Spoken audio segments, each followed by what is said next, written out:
Sri Kuberan TV YouTube நேயர்கள் அனைவருக்கும் எனது இனிய வணக்கம். நான் மீனாட்சி தேவி பரமகுரு, திருப்பூரில் இருந்துங்க. எல்லாருமே வாழ்க்கையில் எல்லா கிரகத்தோட பிடியில் தான் நம்ம இருக்கோம். ஸோ இந்த கிரகங்களில் ரொம்ப முக்கியமாக நம்ம பார்க்குறது அப்படின்னு சொன்னால் பொருளாதாரத்துக்கு குரு பகவானையும் சனி பகவானையும். ஏன் இந்த குரு பகவானுக்கும் சனி பகவானுக்கும் இவ்வளோ ஒரு முக்கியத்துவம் கொடுக்குறோம் அப்படின்னு பார்த்தீங்கன்னா, இவங்க ரெண்டு பேர் தான் நம்மளுடைய வாழ்க்கையில் மிகப்பெரிய மாற்றங்களை உண்டு பண்ணக்கூடிய மிகப்பெரிய கிரகங்களாக சொல்லப்படுறாங்க. ஸோ இந்த குரு பகவானுடைய பயிற்சி அப்படின்னு சொல்லும்போது வருஷம் ஒரு தடவை, ஒரு வருடத்திற்கு ஒரு முறை பயிற்சி ஆகிறாரு. ஸோ குரு பகவானுடைய பயிற்சி நம்ம எல்லாருமே பார்ப்போம். இந்த சனி பகவானுடைய பயிற்சி மிக முக்கியமானதாகவும் 2.5 வருடங்களுக்கு ஒரு முறை பயிற்சி ஆகக்கூடிய கிரகமாக சனி இருக்கிறார். இவருடைய 7.5 சனி காலமாகட்டும், ஜென்ம சனி காலமாகட்டும், அஷ்டம சனி, இன்னும் நிறைய அர்த்தாஷ்டம சனி, பாத சனி, கண்டக சனி, இப்படி எல்லாமே சொல்லிட்டு இருக்கிறோம். அப்போ இவருடைய பயிற்சியை ரொம்ப முக்கியமாக எல்லாருமே எதிர்பார்க்கறதுக்கு காரணம் அப்படின்னா, சனி கொடுப்பின் எவர் தடுப்பார் அப்படின்னு சொல்லுவாங்க. அப்போ அவர் கொடுக்கணும்னு முடிவு பண்ணிட்டாருன்னா அது ரொம்ப லாங் லாஸ்டிங்காக, ஒரு சொத்து அப்படின்னாலுமே மற்ற கிரகங்கள் தரத்துக்கும் சனி தரத்துக்கும் அவ்வளோ ஒரு இது இருக்குங்க. நீங்கள் ரொம்ப பழமையான பில்டிங், எங்கள் வீடு இந்த ஏரியாலே ரொம்ப பழமையான கால வருடங்கள் நிலைத்து நிற்கக்கூடிய அப்படின்னு சொல்லக்கூடிய அமைப்பெல்லாம் யாருக்கு இருக்குன்னு பார்த்தீங்கன்னா, இந்த சனி பகவான் சொத்து தரவங்களுக்காகத்தான் இருக்கும். அப்படிப்பட்ட சனி பகவானுடைய பயிற்சி 2.5 வருடங்களுக்கு ஒரு முறை இருக்கும். இப்போ நம்ம இந்த வக்ரம் அப்படிங்கிற இதை பற்றி பார்க்குறோம். இந்த வக்ரம்னா என்ன அப்படின்னா, பொதுவாக வக்ரம் அப்படின்னா நம்ம இங்கிலீஷில் அதை ரெட்ரோகேட் அப்படிம்போம். அதே நேரத்தில் இதை எப்படி புரிஞ்சுக்கணும்னு பார்த்தீங்கன்னா, எப்பயுமே சூரிய பகவானுடைய ஒளி கிரகணங்களை வாங்கி தான் மற்ற எல்லா பிளானட்ஸுமே தங்களுடைய ஒளி சிதறல்களை கொடுத்துட்ருக்காங்க. அப்போ இந்த சூரிய பகவானுடைய ஒளி எப்பெல்லாம் இவங்களுக்கு மறைக்கப்படுதோ அந்த நேரம் தான் வக்ரம் அப்படின்னு நம்ம சொல்கிறோம். அப்போ சனி சூரியனை விட்டு கொஞ்சம் தூரம் விலகி போயிட்டுருக்காரு. அதனால அவருக்கு சூரிய பகவானுடைய ஒளி கிடைக்கல. அதனால இந்த சனி பகவான் வக்ரம் அடைகிறார். இதுதான் இந்த வக்ரத்தோட மெயின் கான்செப்டுங்க. அப்போ இந்த வக்ரம் அப்படிங்கிறது நம்ம வாழ்க்கையில் என்ன மாதிரியான விஷயங்களை செய்யும், நம்ம ராசி என்ன ராசியோ அந்த ராசிக்கு என்ன மாதிரியான பலன்கள் இருக்கும்.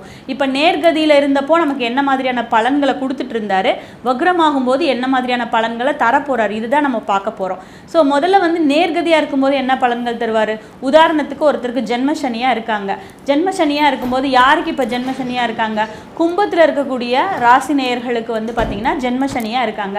அப்போ இவ்வளோ நாள் உங்களுக்கு ஜென்மசனியாக இருந்தக்கூடிய சனி பகவான் இப்போ வக்ரம் அடைகிறார். அப்போ என்ன பண்ணுவார், இந்த போன 2.5 வருடங்களில் விரய சனியாக இருந்தார் இல்லையா, அப்போ என்ன பண்ணிட்டு இருப்பார், உங்களுக்கு நிறைய விரயங்களை கொடுத்துருப்பாரு. நிறைய நீங்கள் விரய விஷயங்களை சந்திச்சிருப்பீங்க. ஹாஸ்பிட்டல் எக்ஸ்பென்சஸ், இந்த மாதிரி நிறைய அன்வான்டான திங்ஸ்க்கு நிறைய விரயம் பண்ணியிருப்பீங்க. அப்போ இது உங்களுக்கு 12ல் இருந்தப்போ நடந்திருக்கும். அந்த பலன்கள் இப்போ நடக்குங்க. இதுதான் ஒரு சின்ன உதாரணம். அப்போ வக்ரம்னா என்ன செய்யும், இயல்புக்கு மாறான அப்படின்னு அர்த்தம். வக்ரம்னா இயல்புக்கு மாறான. அப்போ அந்த இதுக்கு முன்னாடி ஏற்பட்ட விஷயம் என்னவோ அது நம்ம லைஃப்பில் ரிப்பீட் ஆகுங்க. அதுதான் இந்த வக்ர அதோட ஸ்பெஷாலிட்டியே. அப்போ இந்த வக்ரம் அப்படிங்கிறது ஒருத்தரோட ராசிக்கும் என்ன மாதிரியான நிலை இருந்துச்சு, இப்போ இந்த வக்ர காலம் என்ன மாதிரி நடக்க போகுது. இப்போ இந்த வக்ரம் பார்த்தீங்கன்னா வரக்கூடிய 17/6/2023 அந்த அன்னைக்கிலிருந்து நவம்பர் மாதம் 3ஆம் தேதி வரைக்கும் இந்த வக்ர நிகழ்வு அப்படிங்கிறது இருக்குங்க. அப்போ இந்த காலகட்டம் பார்த்திங்கன்னா ஒருத்தருடைய வாழ்க்கையிலையும் என்ன மாதிரியான மாற்றங்களை ஏற்படுத்த போகுது. பொதுவாக சனி வக்ரமாகும் காலத்தில் பிறக்கக்கூடிய ஜாதகர்கள் பழமையான விஷயங்களில் ரொம்ப பற்றாளர்களாக இருப்பாங்க.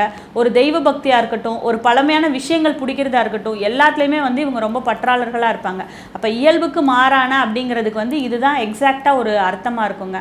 நம்ம அடுத்து இந்த வீடியோவில் தொடர்ச்சியாக 12 ராசிகளுக்கும் சனி வக்ரமாகக்கூடிய பலன்கள் எப்படி இருக்குது அப்படிங்கிறத பார்க்கலாங்க. கன்னிராசி நேயர்களே, கன்னிராசிக்கு சனி வக்ர பயிற்சி பலன்கள் எப்படி இருக்குது அப்படிங்கிற பார்க்குறதுல ரொம்ப ஆர்வமாக இருப்பீங்க.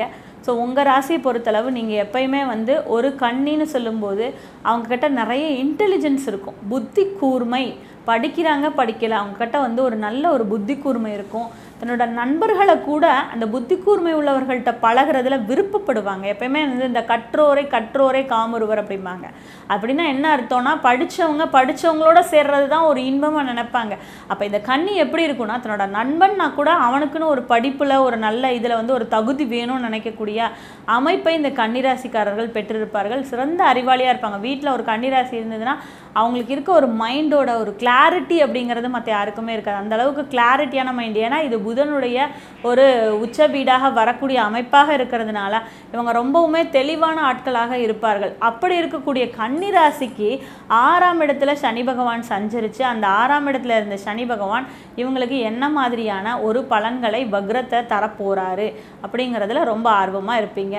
பொதுவாக ராசிக்கு 6ஆம் இடத்துல சனி பகவானாக இருக்கட்டும், மற்ற எந்த பாவகிரகமாக இருக்கட்டும் வரும்போது நமக்கு நிறைய வெற்றிகளை வாரி வழங்கக்கூடிய அமைப்பு.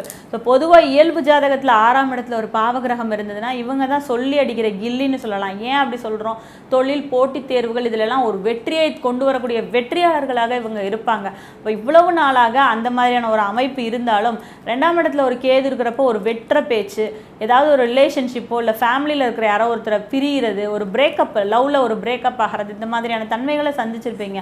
ராசிக்கு 8ஆம் இடத்துல குரு ராகு இருக்குது. அப்போ அவமானங்களை ஒரு சந்திக்கக்கூடிய அமைப்பு, ஏதாவது தேவையில்லாத அவமானங்களை சந்திச்சிருப்பீங்க. அப்போ இப்போ வந்து வக்ரமாக இருக்கிற சனி என்ன பண்ணுவார்? பூர்வீகத்தில் ஏதாவது ஒரு வில்லங்கத்தை கொண்டு வருவார். ஸோ தந்தையுடைய சொத்து இந்த மாதிரி விஷயங்களில் ஏதோ ஒரு பிரச்சனையை கொடுப்பாரு. ஒரு உயர்கல்வியில் வந்து ஏதாவது ஒரு சின்ன தடையை கொடுப்பாரு. பிடிக்கிற விஷயங்களை வந்து விட்டதை வந்து ஏதாவது பிடிக்கிறதுக்கு உண்டான காலகட்டத்தை ஏற்படுத்தி தரக்கூடிய அந்த பாதையை ஏற்படுத்தி தரக்கூடிய அமைப்பை வந்து இந்த கன்னிராசிக்கு வந்து கண்டிப்பாக பெறுவார்கள்னு சொல்லலாம். சக ஊழியர்களோட ஒரு சச்சரவு நிலைத்தன்மை, சக ஊழியர்களில் ஏதாவது அவங்ககிட்ட வந்து இதுக்கு முன்னாடி ஏதாவது பேசியிருந்தீங்கன்னா அதை வச்சு அவங்க இப்போ ரிவெஞ்ச் எடுக்கிறதுக்கு உண்டான தன்மையை வந்து பெற்றிருப்பார்கள். ஸோ இந்த காலகட்டத்தில் வந்து கூட ஒர்க் பண்ணுறவங்கள்ட்ட கவனம் வேண்டும். ஏதாவது ஒரு தொழில் அதில் வந்து ஏதோ ஒரு பிரச்சனை, அதில் ஒரு கேஸ் அந்த மாதிரி இருக்கலாம், அதில் கொஞ்சம் கவனமாக இருக்கணும்.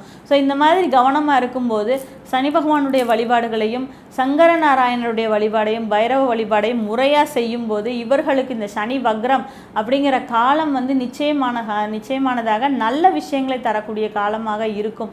அப்படிங்கிறதுல எந்த விதமான மாற்று கருத்துமே இல்லைங்க. நன்றிங்க. வாழ்க வளமுடன். ஸ்ரீ குபேரன் டிவியை பார்த்தமைக்கு நன்றிகள். மேலும் இது போன்ற தகவல்களை தெரிந்து கொள்ள ஸ்ரீ குபேரன் டிவியை சப்ஸ்கிரைப் செய்யுங்கள். மறக்காமல் பெல் ஐக்கானை கிளிக் செய்யுங்கள்.